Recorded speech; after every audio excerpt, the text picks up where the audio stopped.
For more debates, updates and bonus content, sign up at thebigconversation.show.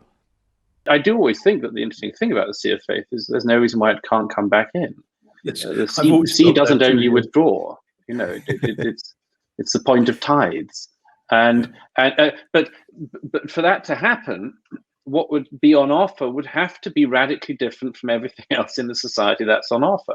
That's one of the reasons why I've been very interested. I can't remember if we talked about this with Justin before, but I've been very interested in recent years watching contemporaries of mine who have seen through, looked at, stared at some of the same problems that I have, and have come to conclusions of their own in a religious sense.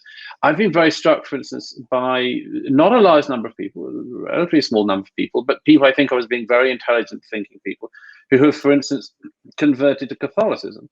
And I see, I can think of one person who is an Anglican, one person who was born and brought up a Muslim, and somebody else I know who was an atheist throughout.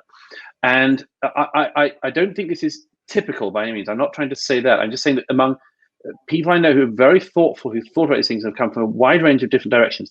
They have gone towards that, and what has struck me most is that they have gone to the most traditional form of that faith. I'm talking about people who've gone into Tridentine mass attending Catholicism. They don't go to the weaker forms of it because they want to drink as directly from the well as they can. Yes.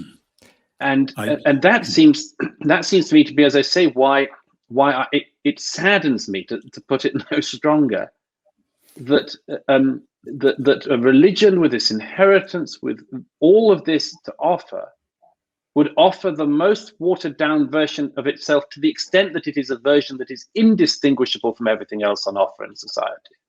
Yes, I very much understand that.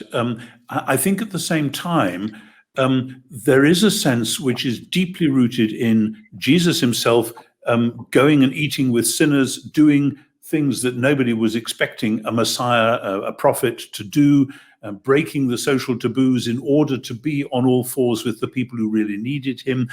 There was the shock that went through the system with that, but that's happened again and again throughout Christian history, that Christianity is a missionary religion, and missionaries find that they do their work better when they're actually on all fours with the people that they're trying to get to know, and not, as it were, saying, here is this amazing unattainable ideal and I'm up there somewhere and maybe you could find your way up if you're lucky, because that's how it sometimes comes across to people. And so there's this tension the whole time between that wonderful rich thing, as you say, drinking from the well itself, which of course for me is what I think both reading the Bible, saying my prayers, going to ordinary worship services, that's what it's all about.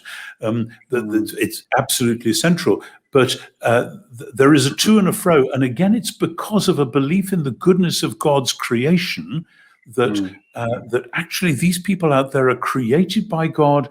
God loves them, and I am called to love them as well and to get alongside them, and not, as it would appear to some, hold myself away from them by going to something so recondite that the average mortal would never even have the slightest idea what it was all about.